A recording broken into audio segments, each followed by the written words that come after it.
আসসালামু আলাইকুম। আমার নাম রেহানা খাতুন, পেশায় একজন এসআই। আমি এই সরকারি চাকরিটার জন্য মাস্টার্স শেষ করার পর আমার বাবা জায়গা বিক্রি করে 10 লাখ টাকা ঘুষ দিয়ে চাকরিটা আমাকে নিয়ে দেয়। আর এখন পুলিশের চাকরি বলতেই ঘুষ দিতে হয়, শুধু পুলিশের চাকরিই নয়, অন্যান্য চাকরিতেও কিন্তু ঘুষ দিতে হয়। যাই হোক, আমার বাসা কুমিল্লায়।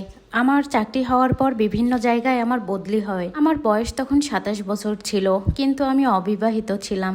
চাকরি হওয়ার পর পরিবার থেকে আমার জন্য পাত্র দেখতেছে, কিন্তু আমার তেমন পছন্দ হয় না। যাই হোক, আপনাদের সাথে যে গল্প শেয়ার করব, আমার চাকরি 2 বছর হওয়ার পর আমার ঢাকায় বদলি হয়। একটা থানাতে ছিলাম, তখন বয়স আমার 29 এবং অবিবাহিত ছিলাম। ওখানে যাওয়ার পর একটা পুরুষের নামে একাধিক মামলা ছিল। ইয়াবা ব্যবসা থেকে শুরু করে চোরাচালান থেকে শুরু করে একাধিক মামলা তার নামে ছিল। চারদিক থেকে তার নামে অভিযোগ আসতেছিল, কিন্তু তাকে গ্রেপ্তার করা আমাদের পক্ষে পসিবল হচ্ছিল না। তাকে আটক করার জন্য উপর মহল থেকে আমাদের কাছে খুব চাপ আসতেছিল, এমনকি একাধিক অভিযান করেও তাকে আমরা গ্রেপ্তার করতে পারতেছিলাম না। বিভিন্ন সোর্স আমরা লাগিয়ে রেখেছিলাম, কিন্তু কোনোভাবেই সম্ভব হচ্ছিল না। আর আমাদের পুলিশ কমিশনার আমি সহ আর এক এসআই রতন হাওলাদারকে আটক করার পারমিশন দেয়, কারণ উপর মহল থেকে চাপ আসতেছিল। শেষে আমরা যখন তাকে গ্রেপ্তার করতে ব্যর্থ হই, তখন আমি আমার এক সোর্সের মাধ্যমে তার মোবাইল নাম্বারটা সংগ্রহ করি, কিন্তু তার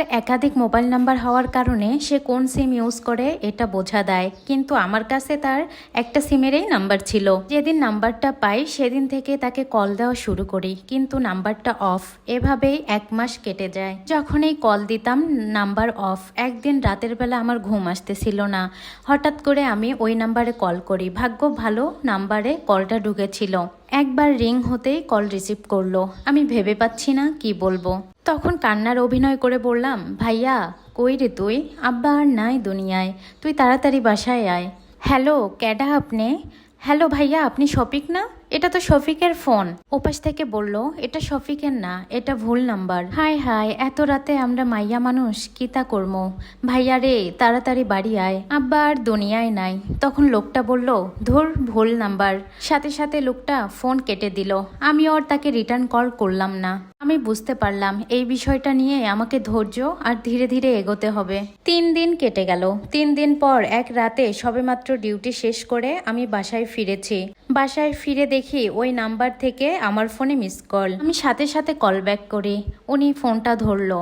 আমি বললাম, হ্যালো, আসসালামু আলাইকুম। ওয়ালাইকুম আসসালাম। আপনার আব্বা ওই রাতে মারা গিয়েছিল, আপনি আমাকে কল দিয়েছিলেন। মিথ্যা কান্নার স্বরে বললাম, আমার আব্বা আর দুনিয়াতে নাই। ওপার থেকে বলল, থাক আর কান্না করবেন না, আল্লাহ ওনাকে বেহেশতে নসিব করুন, দোয়া করবেন। সেদিন ভুলে আপনার নাম্বারে কল দিয়ে ফেলেছি, কিছু মনে করবেন না। না, অসুবিধা নেই। আপনার বাড়ি কোথায় আর আপনার বাবা কিভাবে মারা গেছে?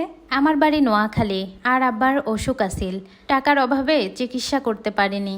ওপাশ থেকে বলল, আহারে নসিব, তো তুমি কি করো? আমি ক্লাস 9-এ ফেল করছিলাম, আর পড়তে পারি নাই টাকার অভাবে। বাপে চাষবাস করতো মানুষের জমিতে, ঠিক মতো ভাতই খেতে পারতাম না, আর পড়মু কিভাবে? তারপরেও মানুষের দোয়ায় 9 পর্যন্ত পড়েছিলাম। ওপাশ থেকে বলল, আহারে, রাতে ভাত খাইছো? খাইছি ভাইজান। আপনার বাড়ি কোনখানে? আমার বাড়ি হলো ঢাকায়। তোমার নাম কি? তখন আমি মিথ্যা কথা বললাম। তাকে বললাম, আমার নাম কুসুম। সে বলল, ভালো নাম, আমার নাম মেহেদি। ও আচ্ছা, তাহলে এখন রাইখা দে। আসসালামু আলাইকুম। সে বলল, আচ্ছা। সে রাত আর কল দেয়নি, আমিও ঘুমিয়ে গেলাম। সে রাতে আর কল আসেনি। কেটে গেল আরও 7 দিন। আর আমরা যারা পুলিশে জব করি তারা তো খুবই ব্যস্ত থাকি। 7 দিন পর যেদিন সে কল দিল, সেদিন দুপুরে কল দিল। আমি তখন ডিউটিতে ছিলাম, রাস্তায় ছিলাম। তার মাঝে ডিউটি পড়েছিল। কল রিসিভ করলাম। হ্যালো, আসসালামু আলাইকুম। এত গাড়ির আওয়াজ? চাকরি খুঁজতে আইছি। চাকরি খুঁজতে আইসো মানে?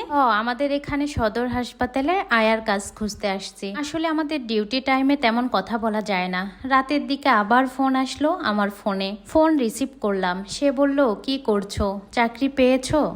পাইছি, কালকে যাইতে কইছে। আপনার নাম কি তা? আমার নাম দিদার। ও, সুন্দর নাম।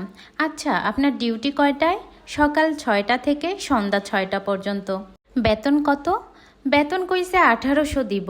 এতক্ষণ ডিউটি করার পর 1800 টাকা? কি করবো, পেটের দায়ে তো করতে হইবই। ও আচ্ছা, ভালো। ভাত কি দিয়ে খেয়েছো? কচুরলতি। আর কি? শুধু কচুরলতি দিয়ে কেউ ভাত খেতে পারে? বাড়ির পাশের জঙ্গল থেকে কচুরলতি টুকাই নিয়ে আসছি, মা ওইটা রাঁধছে।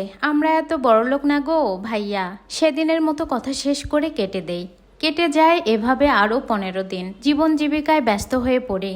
এই 15 দিন অনেক তাকে কল দেই, কিন্তু তার নাম্বার বন্ধ হয়েছিল। আমি মনে মনে ভাবলাম তাকে যদি আটক করতে পারি তাহলে আমার সেদিনেই প্রমোশনটা হয়ে যাবে, আর সংবাদপত্র থেকে শুরু করে সবাই আমাকে চিনবে।